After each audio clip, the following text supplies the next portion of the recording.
Don Quixote, written by Miguel de Cervantes and first published in two parts in 1605 and 1615, is widely regarded as one of the greatest novels in world literature.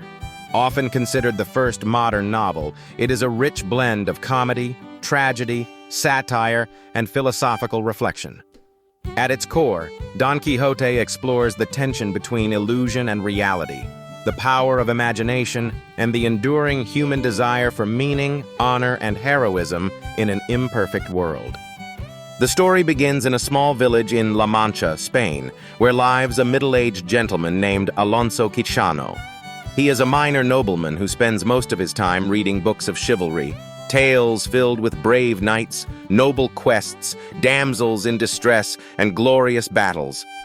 These books so completely consume his imagination that he begins to lose his grip on reality. Eventually, Alonso Quixano becomes convinced that the world still needs knight-errants to defend the helpless, destroy evil, and restore honor. Driven by this belief, he decides to become a knight himself. He adopts the name Don Quixote de la Mancha, refurbishes an old suit of armor, and renames his scrawny horse Rocinante, believing it to be a noble steed. Following the conventions of chivalric romance, he also chooses a lady to serve and honor. He selects Dulcinea del Toboso, who in reality is a simple peasant woman named Aldonza Lorenzo, but whom Don Quixote idealizes as a beautiful and virtuous noblewoman. Don Quixote sets out on his first journey alone, eager to perform heroic deeds. Almost immediately, the gap between his fantasies and reality becomes clear. He mistakes an ordinary inn for a grand castle and convinces the innkeeper to dub him a knight.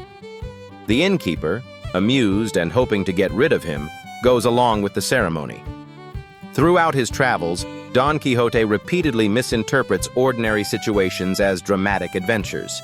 He attempts to defend a young boy being beaten by his master, but his intervention only makes the situation worse once he leaves.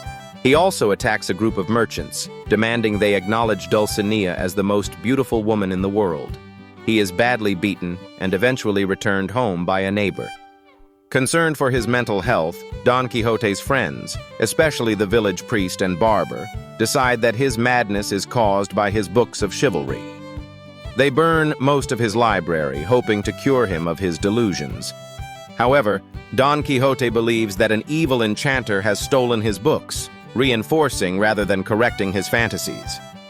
Undeterred, Don Quixote sets out again, this time accompanied by Sancho Panza, a poor but practical farmer whom Don Quixote persuades to become his squire by promising him wealth and the governorship of an island. Sancho is grounded in common sense and reality, but he is also loyal and gradually becomes influenced by Don Quixote's imaginative worldview. One of the most famous episodes of the novel occurs during this journey: the windmills. Don Quixote mistakes windmills for ferocious giants and charges at them with his lance, only to be thrown to the ground. He explains his defeat by claiming that an evil magician transformed the giants into windmills at the last moment. This scene perfectly captures the novel's central theme, the conflict between idealism and reality. As they continue traveling, Don Quixote and Sancho encounter a series of adventures that blend comedy with social commentary. Don Quixote frees a group of prisoners, believing them to be innocent victims of injustice, only to be attacked by them afterward. He delivers long speeches about honor, virtue, and the golden age of humanity, while Sancho responds with earthy proverbs and practical concerns. Sancho's character adds depth to the novel. Though often skeptical of Don Quixote's interpretations, Sancho remains loyal. Over time, he begins to absorb some of his master's idealism, while Don Quixote occasionally shows moments of wisdom and insight that suggest he is not entirely mad. As Don Quixote's fame spreads, many people recognize him and deliberately play along with his delusions for their own entertainment. Wealthy aristocrats, including a duke and duchess, invite Don Quixote and Sancho to their estate and stage elaborate pranks, pretending to treat Don Quixote as a true knight. While these episodes are humorous, They also reveal the cruelty of those who exploit Don Quixote's madness for amusement. Sancho is eventually given the promised governorship of an island, which is actually a small town. Surprisingly, Sancho governs wisely, using common sense and fairness. Despite his lack of education, he proves to be a capable ruler. However, after experiencing hunger, stress, and constant manipulation, Sancho gives up the position, realizing that power and wealth are not worth the loss of peace and freedom. In the second part of Don Quixote, published in 1615, Cervantes introduces a unique literary twist. Characters in the story have read the first part of Don Quixote and are aware of Don Quixote's adventures. This adds a layer of self-awareness and satire, as Don Quixote now tries to live up to his reputation as a famous knight. Don Quixote becomes more reflective and dignified in this part of the novel. Although he still sees the world through the lens of chivalry, he demonstrates increasing wisdom, especially in conversations about honor, justice, and leadership. Sancho, meanwhile, grows more confident and articulate, often challenging Don Quixote while remaining devoted to him. One significant event is Don Quixote's encounter with the Knight of the White Moon, who is actually a friend in disguise attempting to force Don Quixote to abandon his knightly pursuits. After being defeated in combat, Don Quixote agrees to return home and give up adventuring for a year, as required by the terms of the duel. Upon returning to his village, Don Quixote falls ill. As death approaches, he regains his sanity and rejects the books of chivalry that once dominated his mind.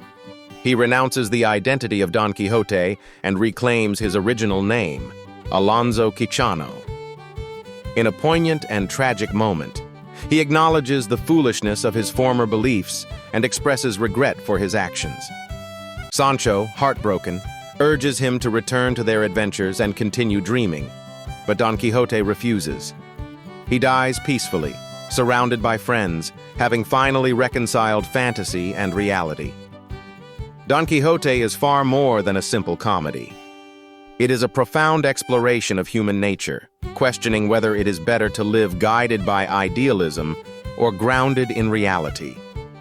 Don Quixote's madness often exposes the cruelty, hypocrisy, and injustice of the real world, suggesting that his illusions, though impractical, are morally superior to the cynicism around him.